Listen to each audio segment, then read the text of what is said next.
বড় ভাই বিবাহ করে না কেন, মেয়ে পায় না। ছোট ভাই ভাবলো সম্ভ্রান্ত পরিবারের মেয়ে চায়, ডানা কাটা ভরি। খোঁজ খবর নিয়া এক বাড়ির মেয়ে ঠিক করে কয়, ভাই তোমার জন্য একটা ভালো মেয়ে পাইছি। বলে কি ভাই? এমন লেখাপড়া করে ভার্সিটিতে, কথার কথা এরকম লেখাপড়া করে, বাবার টাকার অভাব নাই, পয়সার অভাব নাই। বড় ভাই কয়, এমন মাইয়া আমি চাই না। কথা চাও কি? বিয়া করবা না করবা না, এটা স্পষ্ট করুন। না করুন। কথা কেমন মাইয়া চাও? এবার বড় ভাই নিঃশ্বাস ছাড়িয়ে কয়, আমি এমন একটা মেয়ে চাই যেই মেয়েটা আমার ঘরে এসে, যুবক ভালো করে শুন। বড় ভাই বলে, এমন একটা মেয়ে আমার বউ বানাইয়া ঘরে আনতে চাই যেই মেয়েটা আমার ডান হাতটা ধইরা আমাকে জান্নাতের মধ্যে ঢুকাইয়া দিবে। ছোট ভাই কয়, তোর কপালে বিয়া নাই, এমন মেয়ে পাবিও না, বিয়া হবে না। বড় ভাই ডাক দিয়া কয়, ছোট ভাই শুনো, আমার আল্লাহ যদি কবুল করেন একদিন আগে পরে কপাল খুলে যাবে। ঠিকই আল্লাহ রাস্তা খুলতেছেন, কারণ নামাজ পড়ে দোয়া করে, আল্লাহ নেককারিনী স্ত্রী দিও। এক হাতে তালি বাজে না, বিনা বাতাসে পানি নড়াচড়া করে না। স্বামী আর স্ত্রী যদি এক মনের না হয়, ওই সংসারে ফুলের বাগান হয় না। আল্লাহর বান্দা দোয়া করে, হঠাৎ করে খবর আসছে পার্শ্ববর্তী এলাকায় একজন বুজুর্গ আল্লাহওয়ালা আসছে, দোয়া করায়, সবাই দোয়া চায় তার কাছে। যুবক ছেলেটা চলে গেল আল্লাহওয়ালার কাছে, গিয়া ফজরের নামাজের সময় হাজির। হুজুর, আমি অমুক এলাকার সন্তান, আমার কপালে কোনো মেয়ে পাই না, দোয়া করবেন। আমি এমন একটা মেয়ে চাই যে আমার হাত ধরে আমাকে জান্নাতে নিয়ে যাবে, এমন একটা মেয়ে যেন আল্লাহ মিলায় দেয়, আপনি একটু দোয়া করবেন। বলে, এটা কেমনে সম্ভব? হুজুর দোয়া করবেন। হঠাৎ করে কথা বলতে না বলতে জানালার বাহির থেকে একটা মেয়ের কণ্ঠ ভেসে আসলো। মেয়েটা ডাক দিয়া কয়, সালামু আলাইকুম। ওয়া আলাইকুম আসসালাম। হুজুর, আমি এক অসহায় নারী, একটা যুবতী মেয়ে, আপনার থেকে একটু দোয়ার জন্য আসছি, ভালো বিবাহের কোনো পাত্র যেন হয়। এবার আল্লাহর ওলি কয়, মা তুমি কেমন স্বামী চাও? বলে, আমি এমন একটা ছেলে চাই যে আমার স্বামী হইয়া আমার হাত ধরে আমাকে জান্নাতের মধ্যে ঢুকায় দিবে। এই যুবক, কিসসা কাহিনীর ওয়াজ ভাল লাগে? বাংলাদেশের মানুষ এডি ভালো পায়, এডি ভালো পায়। এই যত বয়ান করছি না, এখন যদি বয়ানটা সাইডা দেই, কবি হুজুর ঘটনাটা শেষ করে এরপরে যান। কথা ঠিক নেই? আমি এক বয়ানে বলছিলাম, কোরআন শরীফ হলো পৃথিবীর কিসসা কাহিনীর বড় কিতাবের নাম কোরআন। ওগুলো বুঝাবার সময় আমার হাতে নাই। ওলামায়ে কেরাম ভালো করে জানে, কোরআন শরীফে গরুর কিসসা নাই। এরা কি কয় কোরআন হাদিসে কিচ্ছা কাহিনীর? কোরআন হাদিসে 2000-এর উপরে আয়াত আছে শুধু কিচ্ছা কাহিনী। বাঘের কেচ্ছা আছে কোরআন শরীফ, হাতির কেচ্ছা আছে কোরআন শরীফ, পিপিলিকার কেচ্ছা আছে কোরআন শরীফ, কেচ্ছা নেই। তুমি আসলে কোরআন সম্পর্কে জানো না, তোমার অন্তরে ভরা হিংসার কিচ্ছু নেই। এইবার যুবকও চায় এমন একটা মেয়ে যে মেয়ে জান্নাতে ঢুকাবে, যুবতীও চায় এমন একটা স্বামী যে জান্নাতে। এবার মন মতো মিলছে না মিলে নাই? হুজুর মাঝখানে থাইকা বিবাহের বন্ধন তৈরি করে দিল। আজকে বাসায় যাইয়া যুবকদের বলি, গুগলে সার্চ দিবি, এই ঘটনা ওখানে পাবি। আজকে বলে দিব শেষে। এইবার বিয়া হয়ে গেছে, স্বামীর মন চাইছে এমন একজন বিবি হবে আমার, যে আমাকে জান্নাতের পথে পথ প্রদর্শন করবে, আমার পথে অন্যায়ের পথে বাধা হয়ে যাবে। আবার স্ত্রীও চাইছে আমার স্বামী আমার জান্নাতের পথে সহায়ক হবে। এই দুইজনে মিলিয়া সংসার শুরু। দুইজনে কষ্ট করে সংসার চালায়, স্বামীও সহযোগিতা করে স্ত্রীর, স্ত্রীও সহযোগিতা করে স্বামীর। স্বামী মাসে যা কামাই করে স্ত্রী তা আমানতের সাথে রাখে, এই যা পায় তা দিয়েই সংসার চালায়। বেশি আসলে প্রশ্ন করে বেতন কত, কয় 10 টাকা। 11 টাকা আসলো কেন, 1 টাকা কোথার থেকে আসলো? একটা লামসাম জবাব দিয়েছে স্ত্রী, স্বামী জবাব দিল, পরের মাসে আবার 2 টাকা বেশি। বেশি কেন জবাব দাও? এইভাবে প্রত্যেকটা আম্মা জানেরা স্বামীকে যদি মাসে মাসে দইরা কয় 20,000 টাকা বেতন, 21,000 আসলো কেন, এইভাবে জবাব যদি চায়, কোন আল্লাহর বান্দা হারাম টাকা ঘরে ঢুকাইতে পারবে না। আম্মা জানেরা চাইবো, আম্মা জানারও খুশি, আরো দাও কি? আর আম্মা জান চাইবে না কেন? তুমি না আম্মা জানেরা আনছো, টেলিভিশন দাও, হুন্ডা দাও, গুন্ডা দাও, বিদেশে যাওয়ার ভিসা দাও, তুমিও কম কারাও নাই, তুমিও পায়খানা কম খাও নাই, যৌতুক নামের পায়খানা। এদের মতো ইতর পৃথিবীতে আর কেউ যৌতুক এই এলাকায় নাই। আল্লাহ হেদায়াত দান করুন। যারা যৌতুক নেয় এরা জালেম। কি বলেন? জুলুমের বিচার মরার আগে না পরে? লিখে রাখেন। যৌতুক যারা দেয় তারাও জালেম, যৌতুক যারা নেয় তারাও জালেম। যৌতুক আল্লাহর আইনেও হারাম, দুনিয়ার আইনেও হারাম, অবৈধ। ও যুবক, তোমার হাত আছে, কামাই করে নিজে খাও, বউরে খাওয়াও, আপনজন রে খাওয়াও। তুমি শ্বশুর বাড়ির থেকে ভিক্ষা করে আনবা কেন? তুমি একটা প্রতিজ্ঞাবদ্ধ হও, কয় হুজুর আমি হইলে কি হইব, আব্বাই তো মান্নত করে লাইছে, ওনটা আনবেই। এই জন্য কোরআন শরীফের ৬৭ নম্বর আয়াত সূরা আহজাবে আছে, প্রত্যেকটা সন্তান মা বাবার বিরুদ্ধে আল্লাহর আদালতে মামলা দিবে। কোরআন শরীফে আছে।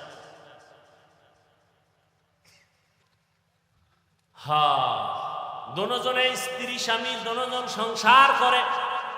আজান হয়ে গেছে, যত কাজ, ফজরের সময় স্ত্রী যদি আগে উঠে স্বামীরে ডাকে নামাজের সময় নামাজ পড়ো, স্বামী যদি উঠে আগে স্ত্রীকে ডাক দেয় নামাজের সময় নামাজ পড়ো।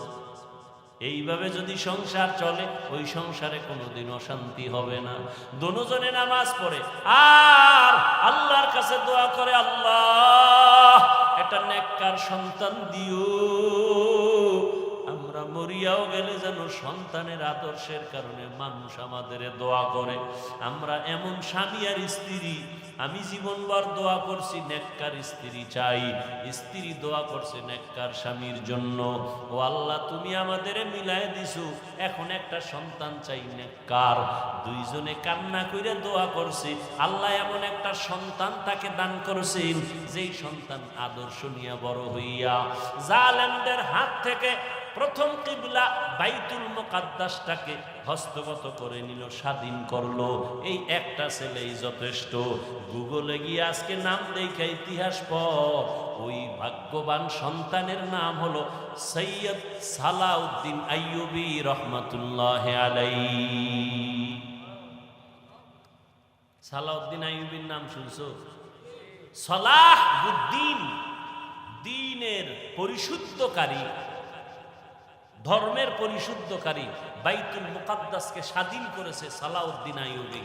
গুগলে নাম দিয়া সার্চ দিয়া ইতিহাস পড়, সব লেখা আছে। বলছি না, মোবাইল থেকে ভালো দিকটাও নেওয়া যায়, তুমি খারাপ দিকে যাও কেন? লাভ কি? রাত শেষ, কি দেখছো কি বলছো সব শেষ, চরিত্র কিছুই নাই। সালাউদ্দিন আইয়ুবীর মতো সন্তান কার পেটে আসছে এবার বুঝো তো। এরকম মায়ের পেটে আনোয়ার শাহ, খাজা মঈনুদ্দিন চিশতি, এরকম আদর্শ সন্তান আসবে সালাউদ্দিন আইয়ুবী। ও আল্লাহর বান্দারা, 800 বছর পর্যন্ত মুসলমানেরা স্পেন জমিনটাকে শাসন করেছে। তারেক বিন জিয়াদের মাধ্যমে হাতে নিল স্পেন জমিন। 800 বছর শাসন করেছে মুসলমান। আজকে সে স্পেনের খবর নাও, আজান মাইকে চলে না। ও যুবক বাবারা, মনটাকে বুঝাও, বালিশে মাথা লাগাইয়া যখন ঘুমাও মনেরে প্রশ্ন করিও, এই ঘুমটা তো জীবনের শেষ ঘুমও হইতে পারে। অনেকে ঘুমের ঘরেও তো মরে যায়। তুমি যদি মরো আল্লাহর কাছে কি জবাব দিবা? কবরে গিয়া কি বলবা? ও আল্লাহর বান্দারা, আমরা যা বলি আমার মাওলার কোরআন থেকে, নবীর হাদিস থেকে, একটু জবাব দাও যুবক বাবারা। আল্লাহর কোরআন সত্য না মিথ্যা? কত পার্সেন্ট সত্য বলো? ওই কোরআন শরীফের মধ্যে জান্নাতের বয়ান আসেনি? সত্যটা বলিও। ওই কোরআনে জাহান্নামের বয়ান আসেনি? এগুলো মিথ্যা, সব সত্য। জাহান্নামে কে যাবে, জান্নাতে কারা যাবে তাও আল্লাহ বলছেন। ইন্নাল আবরারা লাফি নাঈম ওয়া ইন্নাল ফুজ্জারা লাফি জাহিম। নেক আমলওয়ালারা জান্নাতের পথিক, গুনাহগার যারা তারা জাহান্নামের পথিক। জান্নাতটা কেমন আরামের ঘর আল্লাহ তাও কোরআনে বয়ান করেছেন। এমন জান্নাত আল্লাহ নেক আমলওয়ালাকে দিবেন, যেই জান্নাতে কোনোদিন কেউ যুবক হইয়া ঢুকবে, কোনোদিন বুড়া হবে না। জান্নাতীদের গালে কোনোদিন দাড়ি আসবে না, কোনোদিন বাথরুমের ব্যাগ হবে না। শান্তি আর শান্তি আর শান্তি, নেক আমলওয়ালারা জান্নাত পাবে। ও যুবক বাবারা বলো, তোমার মতো যুবক স্কুল কলেজে পড়ে 5 বেলার নামাজি আছে না নাই? তুমি নিজের প্রশ্ন করো, তুমি কেন পারো না? তোমার কপাল কেন এত খারাপ? তোমার মতো যুবক আজকে র্যাব, আর্মি, পুলিশ, বিডিআরের চাকরি করে, নামাজি অভাব নাই। যুবক চাকরি করে, ব্যবসা করে, নদীর মধ্যে মাছ ধরে, নামাজ ছাড়ে না। তুমি কেন পারবা না? তোমার মতো যুবক আজকে তাকায় দেখো, রাস্তায় গাড়ি চালায়, নামাজের সময় নামাজ পড়ে বাদ দেয় না। বলো তুমি কেন নামাজটা পড়তে পারো না? তোমার মতো যুবক সন্তান জমিনে চাষাবাদ করে, আজান হলে গামছা বিছায় রাস্তায় নামাজ পড়ে ছাড়ে না। তুমি কেন নামাজ পড়তে পারো না? ও যুবক বাবা, তোমার মতো সন্তান স্কুল কলেজে পড়িয়াও মা বাবার খেদমত করে। দাড়িওয়ালা নামাজি অভাব নাই। ঢাকা বিশ্ববিদ্যালয়ে যাও, জাহাঙ্গীরনগর বিশ্ববিদ্যালয়ে গিয়া দেখো কত ছাত্র আছে লেখাপড়া করে, মাথায় পাগড়ি লাগানো, লম্বা দাড়ি, নামাজি নাই। পেছন দিক দিয়া তাকাইলে মনে হয় বাইতুল মুকাররমের খতিব, অথচ বান্দা ভালো করে আরবিও পড়তে পারে না। নামাজের সময় নামাজ পড়ে। পর্দার আড়ালের আম্মা জানেরা, আপনাদের মতো কত মা এই এলাকায় ঘুরলে এখনো পাওয়া যাবে 5 বেলার নামাজ পড়ে নাই। এরে আম্মা জানেরা, আপনারা কেন পারেন না? আপনাদের দাম কত তা জানেননি? আপনারা তো সাধারণ কোনো নারী না, আপনারা তো সাহাবায়ে কেরামদের স্ত্রীর মতো দামি, এমনকি নবীর মায়ের মতো আপনারা দামি। আম্মা জান খাদিজা রাদিয়াল্লাহু তাআলা আনহার মতো আপনারা দামি, ফাতেমা রাদিয়াল্লাহু আনহার মতো আপনারা দামি। এরে আম্মা জানেরা, আপনারা ঈসা নবীর মা মারিয়াম আলাইহাস সালামের মতো দামি, যেই মারিয়াম কিয়ামতের দিন আমার নবীর সাথে বিবাহের ব্যবস্থা হবে। ও আম্মা জানেরা, আপনারা তো হাফেজে কোরআনদের মা, আপনারা তো আলেম ওলামাদের মা, আপনাদের অনেক মূল্য, অনেক দাম আল্লাহ দিয়েছেন, নবী দিয়েছেন। দুনিয়াতে আর কেউ আপনাদের সম্মান দিতে পারে নাই। আপনি কি পারেন না একটা নেক আমলওয়ালা, নেক আদর্শ সন্তানের মা হয়ে কবরে যাবেন? আপনার সন্তান ডাক্তার হবে, তবে বেয়াদব যেন না হয়। ও মা, আপনার আদর্শ দিয়া সন্তানটাকে ইঞ্জিনিয়ার বানাবেন। মরিয়া গেল সন্তান আপনার জন্য কোরআন পড়ে দোয়া করবে, দুনিয়ার মানুষও দোয়া করবে। ওরে আম্মা জান, এখনো সময় আছে, তওবা করে নেন। ও বৃদ্ধ বাবাজিরা, আপনার মতো কত বুড়া মানুষ এত কষ্ট করিয়া লাঠি হাতে নিয়ে মসজিদে গিয়া 5 বেলার নামাজ পড়ে, অভাব নাই। আপনি কেন পারবেন না? ব্যবসা করে, মিথ্যা বলে না, হারাম খায় না, আপনি কেন পারবেন না? এখনো সময় আছে, তওবা করে নেন। আল্লাহর কাছে অন্তর নরম করে বলেন, আল্লাহর কোরআন সত্য, গুনাহ নিয়ে কবরে গেলে জাহান্নামের আগুনে জ্বলতে হবে, তাও সত্য আপনার আমার নবীজি যার গুনাহ নাই, ওই নবীও হাসরের ময়দানের আযাবের ভয়ে চোখের পানি ছেড়ে কান্না করেন। আম্মা জান আয়েশা রাদিয়াল্লাহু আনহা বলেন, নবী আপনি কাঁদেন কেন? বলে কিয়ামতের দিন ভয়ঙ্কর হালাত হবে, আমার উম্মতের উপায় কি হবে, এই ভয়ে কান্না করি। কারণটা কি? কিয়ামতের ময়দানে ঈসা নবী নিজের ভয়ে কান্না করবেন, মূসা নবী নিজের জন্য কান্না করবেন। এতটা ভয়ঙ্কর হবে হাসরের মাঠ, সমস্ত নবীরা পর্যন্ত কান্না করবেন। উম্মতেরা নবীদের কাছে যাবে সুপারিশের জন্য। ঈসা নবী বলে আমি পারবো না, মূসা নবী বলবেন আমি পারবো না, ইব্রাহিম নবী বলবেন আমার দ্বারা সম্ভব না। নবীজি বলেন, আয়েশা সর্বশেষ উম্মতেরা আমি মুহাম্মদের তালাশ করবে। চতুর্দিকে সূর্যের গরম সহ্য করা যায় না, জমিনটা তামা হয়ে যাবে, ওদিকে জাহান্নামের আগুনের আওয়াজ। সবাই সব নবীদের পেছনে ঘুরিয়া আশ্বাস না পাইয়া সবাই আমারে তালাশ করবে। আম্মা জান আয়েশা বলেন, নবী আপনি কোথায় থাকবেন, উম্মতেরা কোথায় আপনাকে পাবে? নবী বলেন, আয়েশা আমি থাকবো আমার আল্লাহর সামনে, কুদরতের সামনে, মাকামে মাহমুদে সিজদায় পড়ে কাঁদবো। ঈসা নবী নিজের জন্য কাঁদবেন, মূসা নবী নিজের জন্য কান্না করবেন। আমি মুহাম্মদ আখিরি নবী, আমার জন্য আমি একবারও কান্না করব না। আমি সিজদায় পড়ে আমার মাওলাকে বলবো, দয়ার মালিক আমার উম্মতেরে বাঁচাও, আমার উম্মতেরে বাঁচাও, আমার একটা উম্মত যেন জাহান্নামের আগুনে না যায়। আমার উম্মত যদি জাহান্নামে যায় আমি জান্নাতের ময়দানে যাব না। ও দাড়ি কামানেওয়ালা যুবক বাবারা, ও বেপর্দায় চলনেওয়ালা ভাইরা, ও পর্দার আড়ালের মা বোনেরা, মাওলার কোরআন মিথ্যা মনে করিও না রে যুবক। আজকে আমিও তো তোমার মতো প্যান্ট শার্ট টাই লাগায়া দাড়ি কাইটা যদি চলতাম পারতাম, কেউ বাধা দিত না। কিন্তু এরপরও গরম লাগে, তারপরও টুপি কেন ফালাই না, দাড়ি ফালাই না, লম্বা জামা ফালাই না? একমাত্র কারণ আল্লাহর কোরআন সত্য, নবীর কথা সত্য। গুনাহ নিয়ে কবরে গেলে জাহান্নামের আগুনের যন্ত্রণা আর আযাব তাও সত্য। হাসরের ময়দানে গুনাহগারের অবস্থাটা বড় কঠিন হবে। আল্লাহ বলবেন রাগান্বিত আওয়াজ দিয়া, ও জাহান্নামের ফেরেশতারা, এই বেনামাজি গুনাহগারের জাহান্নামের শিকল লাগাইয়া ধরো, জাহান্নামের আগুনে কে ফালাইয়া দাও। দুনিয়াতে গরম সইতে পারি না, জাহান্নামের গরম কেমনে সহ্য করব রে বাবা? মনটারে বুঝাইয়া তওবা করো, আল্লাহকে মনে মনে বলো, আল্লাহ আর দাড়ি কাটবো না, নামাজ ছাড়বো না, বেপরদায় চলবো না, মা বাবারে কষ্ট দিব না, আলেম ওলামাদের বিরোধিতা করব না, নবীর তরিকায় চলবো। এখন থেকে তওবা করে নাও। আমার মায়ার নবী উম্মতির মায়ায় পড়ে কাঁদেন। ওই জাহান্নামের আযাবের ভয় যদি থাকে, এখনো সময় আছে, তওবা করো।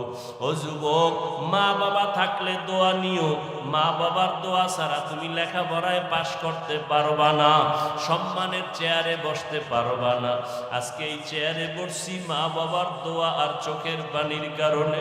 তুমি আজকে টাকার মালিক, বাড়ির মালিক, মা বাবার চোখের পানি আর দোয়ার কারণে। ওই মা বাবারে যারা ভুলিয়ে গেছো, ওরে কত সন্তানেরা মা হারায় কাঁদে, বাবা হারায় কাঁদে। করোনায় হারাইলো, আগুনে পুড়িয়ে কত মা চলে গেল, বাবা চলে গেল। সন্তানেরা আর আব্বু বলে ডাকতে পারে না, আম্মু বলে ডাক দিতে পারে না। এই বন্যায় কত মা চলে গেল, কত বাবা চলে গেল। ও আল্লাহর বান্দারা, ও যুবক বাবারা, যাদের মা এখনো বেঁচে আছে, বাবা আছে, গিয়া দোয়া নিও। ঘরে গিয়া মাকে বলিও, মা আমি মনের রাগে কত খারাপ কথা তোমার সাথে বলেছি, তুমি তুমি হয়তো মাঝে মাঝে কষ্ট পাইয়া কান্না করেছো, আজকে আমি ওয়াজের প্যান্ডেলে তওবা করে আসছি, আর তোমাকে কষ্ট দিব না, বেয়াদবি করব না। মা তুমি আমাকে একটু দোয়া করিয়া দাও, আমি লেখাপড়া করে আদর্শ মানুষ হব, ডাক্তার হব, ইঞ্জিনিয়ার হব, আমি ওলামায়ে কেরামের দোয়া নিয়ে পরামর্শ নিয়ে চলব, নবীর তরিকার বাইরে চলব না। মা যদি মাথায় হাত দিয়া দোয়া করে তোমার কপাল খুলিয়া যাবে। আর যার মা দুনিয়ায় নাই, কবরের কিনারায় যাইয়া দোয়া করিও, বাবার জন্য দোয়া করিও। ওই মা বাবা তোমার আমার জন্য জীবনটা শেষ করে দিয়েছেন। আজকে তোমার ঘরের ভিতরে ফ্রিজ ভরা মাছ, কত ফল, অথচ মা বাবা এমন এক সময় গেছে মাছ খাইতে চাইছে কেনার মতো টাকা পায় নাই, ফল খাইতে চাইছে কেনার মতো টাকা ছিল না। আজকে তোমার ঘরে ফলের অভাব নাই, মাছের অভাব নাই, কি লাভ হবে? ওই মা বাবা তো সাদা কাপড়ের প্যাকেটে কবরে পড়ে আছে। ওই মা বাবারে তো আর চাইলেও মাছ দিতে পারবা না, ফল দিতে পারবা না। একটু জবান খুলিয়া দোয়া করিও, আর চোখের পানি সারিয়া কাঁদিও, আর আমার আল্লাহকে বলিও, আল্লাহ আমার বাবারে তুমি মাফ করিয়া দাও, আমার মাকে মাফ করে দাও, জীবনে যত বেয়াদবি করেছি মাফ করে দাও। ও আল্লাহর বান্দা, জানি না কারণ তোর তৈরি হয়ে গেল তওবার জন্য। কেউ তওবা নসিব হবে, তারা তওবা করে আর নামাজ ছাড়বে না, দাড়ি কাটবে না, বেপরদায় চলবে না, মা বাবাকে কষ্ট দিবে না। আর একদল নিমক হারাম কপাল পোড়া আছে, হাজারো বয়ানে দিল নরম হবে না, চোখে পানি আসবে না। এরা তওবা না করিয়া বাইরে গিয়ে আরো বিরোধিতা শুরু করে দিবে। জানি না কার অন্তরটা নরম, কে তওবার জন্য দিলটা তৈরি করেছেন। যাদের অন্তরে তৈরি হয়ে গেছে তওবার নিয়তে, তাদেরকে আমি বলবো এখনো সময় আছে, অন্তর তৈরি করেন তওবার জন্য। আল্লাহকে মনে মনে বলেন, আর জীবনে নামাজ ছাড়বো না, বেপরদায় চলবো না, দাড়ি আর কাটবো না, মা বাবাকে কষ্ট দিব না, নবীর তরিকার বাহিরে চলবো না, ওলামায়ে কেরামের পরামর্শ নিয়ে চলবো। তওবা করার মতো যদি কারো অন্তর তৈরি হয়ে থাকে, দুটো হাত আমার আল্লাহকে দেখায়া দেন। আয় আল্লাহ, হাতগুলো কবুল করে নেন, তওবা কবুল করে নেন। ও আল্লাহ, জানি না কারা হাত তুলছে,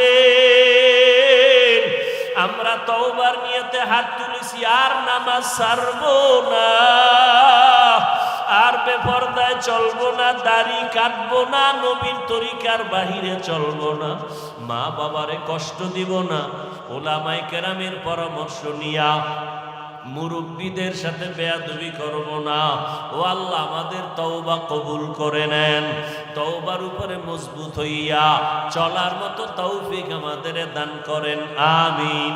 আলহামদুলিল্লাহি রাব্বিল আলামিন, ওয়াসসালাতু ওয়াসসালামু আলা সাইয়্যিদিল আমবিয়া ওয়াল মুরসালিন ওয়া আলা আলিহি ওয়া আসহাবিহি আজমাইন।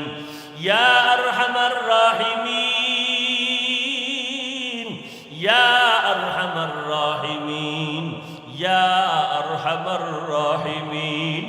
সবাই জবান খুলে মা বাবার জন্য দোয়া বড় মোহাব্বতের সাথে, রব্বির হামহুমা কামা রব্বায়ানি সগীরা, রব্বির হামহুমা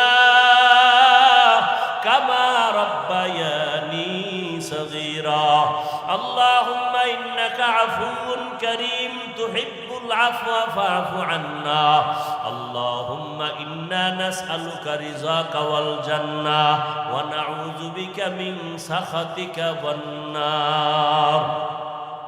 ও দয়ার মালিক, আমরা গুনার বোঝা নিয়ে গভীর রাতে আপনার দরওয়াজায় হাজির। জীবনটা গুনায় কাটায়া নাপাক করে ফেলেছি। গুনার কারণে আমার হাত নাপাক, গুনার কারণে আমার চোখ দুইটা নাপাক, গুনার কারণে আমার জিহ্বা নাপাক, গুনার কারণে আমার অন্তর নাপাক। মনে হয় আমার মতো গুনাহগার এই ময়দানে আর কেউ নাই, আমার মতো জাহান্নামী আর কেউ নাই। আয় আল্লাহ তওবার নিয়তে হাত তুলেছি, আর গুনাহ করব না। দুনিয়ার সূর্যের গরম সহ্য করতে পারি না, গুনাহ নিয়ে কবরে গেলে জাহান্নামের আগুনের গরম। দুনিয়াতে মশারি টানাইয়া ঘুমাই, মশার কামড় সহ্য করতে পারি না, গুনাহ নিয়ে কবরে গেলে দুই পার্শ্বের মাটির চাপ কেমনে সহ্য করবি রে যুবক? এখনো দুই ফোঁটা চোখের পানি ছেড়ে কান্না করো। দুনিয়ার ঘরে আগুন যদি লেগে যায়, পানি ছাড়া ঠান্ডা করা যায় না।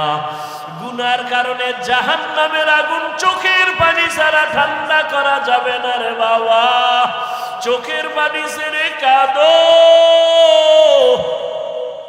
মা বাবার শাস্তির ভয়ে যদি সন্তান কান্না করতে পারে, শিক্ষকের শাস্তির ভয়ে যদি ছাত্র কান্না করতে পারে, আমার মাওলার আযাবের ভয়ে বান্দা কেন কান্না করবা না? যদি চোখে পানি না আসে, মনে করিও গুনার কারণে আমার মাওলা বেজার। গুনার কারণে অন্তরটা পাথরের মতো শক্ত, চোখে পানি নাই। ডানে বামে তাকায়া দেখো কার চোখে পানি। কান্নাওয়ালার দিকে হাতটা বাড়াইয়া দোয়া নাও, কান্নাওয়ালার দোয়া ফেরত যাবে না। ও কান্নাওয়ালা বাবারা, আমাদের মতো কপাল পোড়া কেউ নাই, আমাদের চোখে পানি নাই, আপনাদের চোখে পানি। আমার মাওলার বড় দয়া আছে আপনার উপরে। আপনি আমাদের জন্য একটু দোয়া করেন, আল্লাহ যেন আমাদের খালি ফিরাইয়া না দেয়। আল্লাহ যদি ফিরে দেয়, কোথায় যাব? জাহান্নাম ছাড়া যাওয়ার জায়গা নাই। ও আল্লাহ, তাকাইয়া দেখেন কার অন্তরে কি ব্যথা নিয়ে হাত তুলেছেন। কে যেন মা হারাইয়া বড় অসহায়, কে যেন বাবা হারাইয়া বড় ইয়তীম, কে যেন ভাই হারাইলো, কে যেন বোন হারাইলো, কে যেন স্বামী হারায় ফেললো, কে যেন স্ত্রী হারায় ফেললো, কে যেন আপন বন্ধুকে হারাইলো। ও আল্লাহ, যার মনে যত ব্যথা আছে আপনি তো দেখতেছেন, জানতেছেন। আয় আল্লাহ, আপনি সবাইকে মাফ করে দেন। আয় আল্লাহ, মজলিস কবুল করে নেন। আয় আল্লাহ, ঘরে ঘরে শান্তি দান করেন। মা বোনদের আবেদা পর্দানিশী বানায় দেন, সন্তানগুলো নেককার বানায় দেন। আমার কলিজার যুবক ছাত্রদের কামিয়াবি দান করেন, লেখাপড়া পরীক্ষায় কামিয়াবি দান করেন। মোবাইলের গুনাহের থেকে হেফাজত করেন, মোবাইলের গুনাহের থেকে হেফাজত করেন, মোবাইলের গুনাহের থেকে হেফাজত করেন। আদবলা বিনয়ী জিন্দেগি দান করেন। রিয়া হাসাদ কিবির দূর করে ইখলাস দান করেন। সারা দুনিয়াবাসীকে মাফ করে দেন। মুসলমানদের হেফাজত করেন, ইসলামের হেফাজত করেন। আয় আল্লাহ, জালেমদের জুলুম থেকে হেফাজত করেন। বাংলাদেশ শান্তির দেশ বানায় দেন। আয় আল্লাহ, মাদ্রাসা কবুল করে নেন, মসজিদগুলো কবুল করে নেন, অন্যান্য শিক্ষা প্রতিষ্ঠান নবীর আদর্শে কবুল করে নেন। সুন্নাতওয়ালা জিন্দেগি আমাদের দান করেন। আয় আল্লাহ, আমরা যারা হাত তুলেছি, যারা এতিমের মতো এখানে হাত তুলেছেন, মা বলিয়া ডাক দিতে পারে না, বাবা বলে ডাকতে পারে না। অনেকে বাড়িতে চলে যাবে মোনাজাতের পরে, বাড়ি গিয়ে দেখবে মা যাদের আছে অপেক্ষা করতেছি, বাবা যারা আছে অপেক্ষায় বসে আছে।